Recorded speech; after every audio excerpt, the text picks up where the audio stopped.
I had a dream when I returned to India to succeed against all odds. I knew that it would be a hard journey. But then, nothing in life comes easy. I could see a great future beyond all the struggles, challenges, and all the hardships. But I knew all along that the goal was clear, very clear, crystal clear. It all started in 1972 when Mr. Rakesh Agrawal returned from USA, armed with a master's degree in chemical engineering and a mission to become a pioneering leader of the versatile engineering thermoplastic, acrylonitrile butadiene styrene. In 1973, ABS Plastics Limited was incorporated. In 1976, construction of the plant to manufacture ABS resins commenced. And in 1978, a 2,000 tons per annum plant to commercially manufacture ABS polymers took shape at Nandasari. In-house technology produced international quality ABS resins. I had confidence in me, in people around me, and in my technology. It was a pioneering effort, but he was not alone in the journey. His longtime friend from college, Mr. Pranav Joshi, had joined the company as an engineer since inception. Definitely those dreams which we made during our college, during our master degree, has come true. The company started production of Absolac brand ABS granules. Its applications were limitless. But where was the market? Another pioneering period started. Markets were created. Ours was the first company to change selling systems from seller's dominance to customer oriented. Potential customers were to be identified, converted and retained. At the same time, a steady supply of raw materials was to be maintained. SABIC has enjoyed about 2 decades of relationship with Mr. Rakesh Agrawal's company. He was one of our first customers for styrene in India. At that time, ABS Polymers was just starting on its long journey towards becoming a leading player of ABS. It's a company with a pioneering spirit. It's a company which is professional in its approach. It is a company which has proven over a long track record. We are happy to be one of their main suppliers of equipment since over 10 years. Bayer ABS Limited believes that all our vendors are our business partners and not outsiders. We pride the relationship with them. We have been very well supported technically, commercially in the whole process. This very clearly helps us to also grow along with the company. Despite the hard work put in, by 1981, the figures told a different story. Once I even went to Rakesh, asked him, where do we stand? What is going to be the future? He said that destiny will only say, presently we'll definitely require to put a lot of hard work. શરૂઆતના દિવસોની અંદર પ્લાન્ટની અંદર પણ ઘણા problem આવતા હતા. એ problem solve કરવા માટે જોશી સાહેબ અને રાકેશ અગ્રવાલ સાહેબ જાતે પાના લઈને કામ કરતા હતા. At that time, it was very difficult to convince the customer about our indigenous products. There comes a time in everybody's life when you feel shaken, your confidence starts to waver. During those times, I looked to my father for his help. Psychological, emotional, and of course monetary. He could muster up all the resources he had at his disposal, do whatever possible he could do to help me in that situation. Only because he knew that I had confidence in myself, and he in turn had confidence in me. The company needed an impetus. This was the time when Indian Petrochemicals Corporation Limited played a pivotal role in its success saga. He did have problem in the beginning of marketing the product because there were various grades, there were various shades in how do you reach out and develop a market. IPCL, a public sector company, had a good track record of marketing. And he approached IPCL. IPCL agreed. And we are proud of it because there was a good product to market.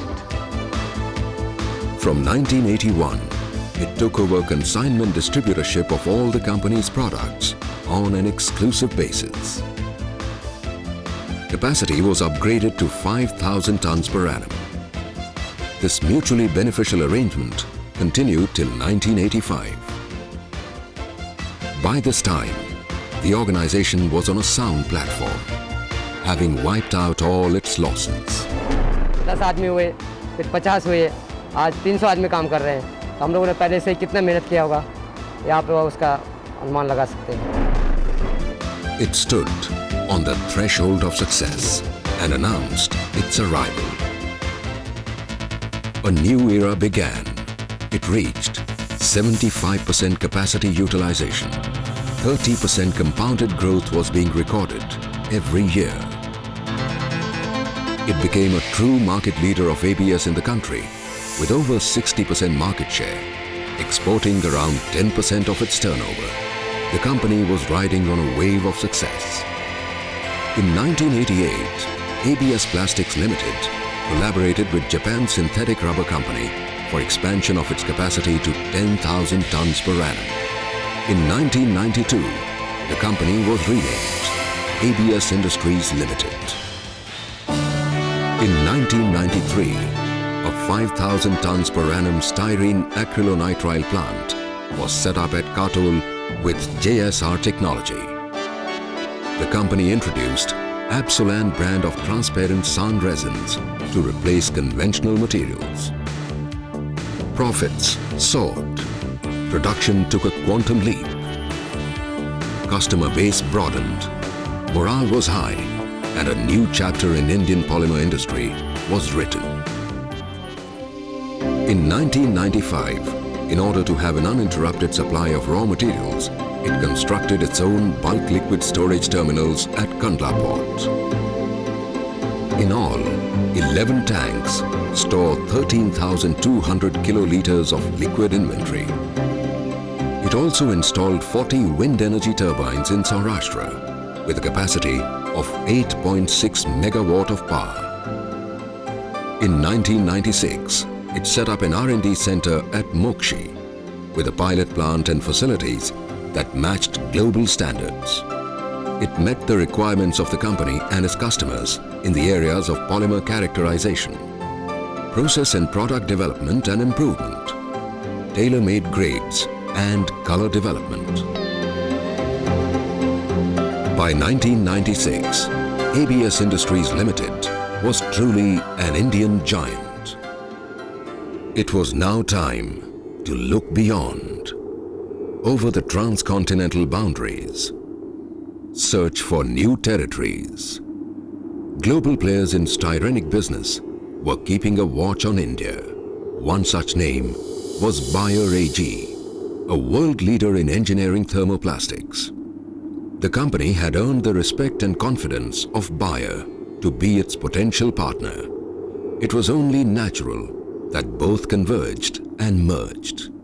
And so, on 24th February 1997, ABS Industries Limited became Bayer ABS Limited. A new chapter had just unfolded. A lot of people ask me, why Bayer?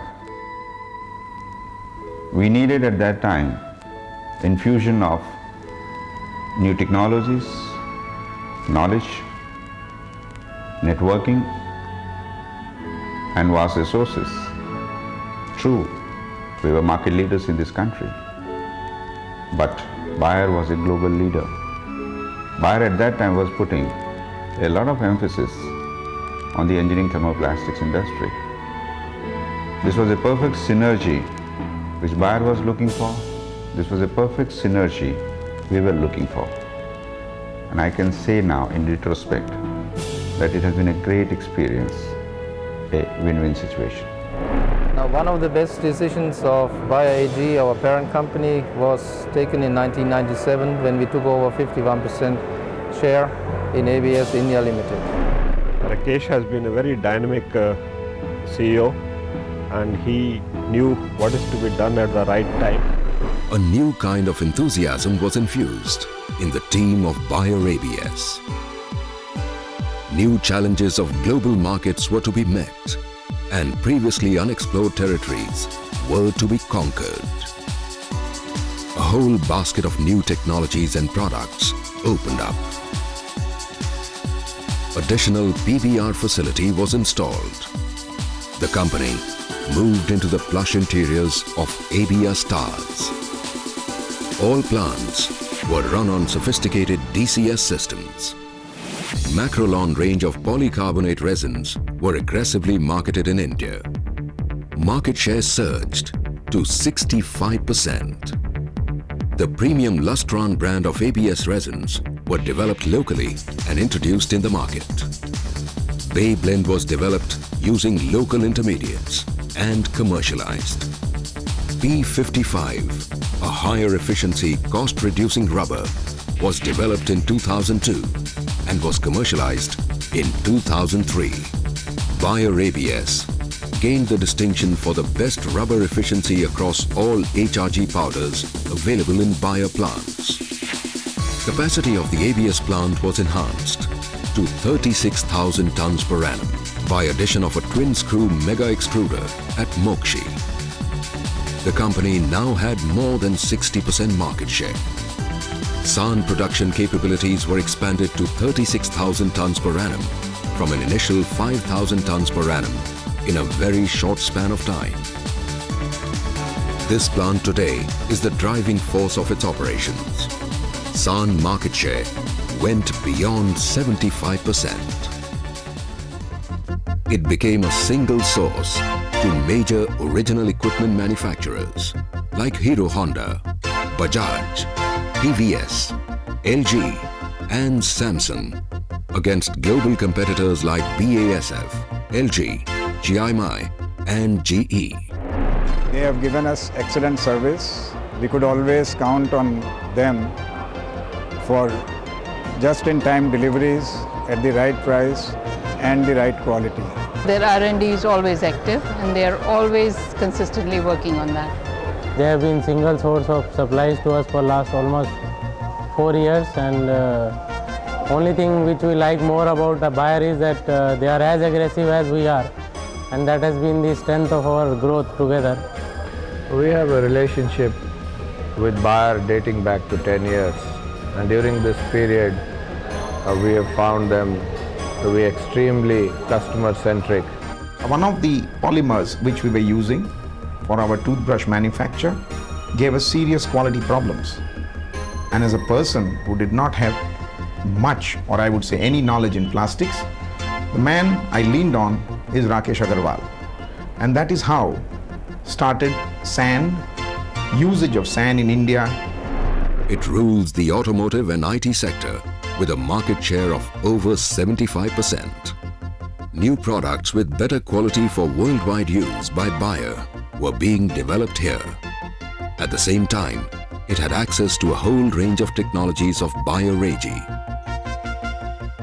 The R&D center started offering its expertise in computer-aided design and engineering analysis to its customers. The global polymer organization of Bayer is going to make much more use of these facilities already existing. The company has outperformed industrial growth consistently since 1996. It currently enjoys the status of being the highest profit-making center of all ABS units of Bayer worldwide. It is now 25 years since it had a modest beginning in 1978. Obviously, only values and character that have withstood the test of time can guide an organization to such heights. It's a low-cost base. It's a fine technology which has been developed in-house and which is now providing the profits and the benefits compared to other locations of the company. We as a company work in a very cohesive manner with the perfect teamwork. Both Mr. Agarwal and Joshi, they are technocrats, they are chemical engineers by profession. So whenever I have discussions with them, I feel that I am talking to another chemical engineer. The main thrust in finance department of the company is on cost management and judicious utilization of resources. Our endeavor has been to give fair and reasonable responses and returns to the stakeholders. It is the endeavor of the R&D Center to be recognized as a technical center of excellence, not only within the worldwide Bayer Polymers organization, but also within the scientific community. Everyone is empowered to set the record, to cross the record. So what does Bayer ABS plan for its future? In less than 3 years, we will double our capacities with minimal investment and debottlenecking. ABS sales will cross 60,000 metric tons and SAN sales will jump over 10,000 metric tons. Sale of Macrolon will touch 60,000 metric tons. Turnover of 10,000 million rupees is envisaged by 2007. Our R&D facility will help Bayer Polymers Group to formulate new products for worldwide applications. It is going to be crucial that this company is going to be supported from the parents with sufficient financial resources to invest into the extension of capacities just in time before we see a recovery of the economy, not only in India but also on a global base. I wish this company and its management all the best of luck and success. This was just a single step in our journey of 1,000 miles. We now look forward to taking our next step.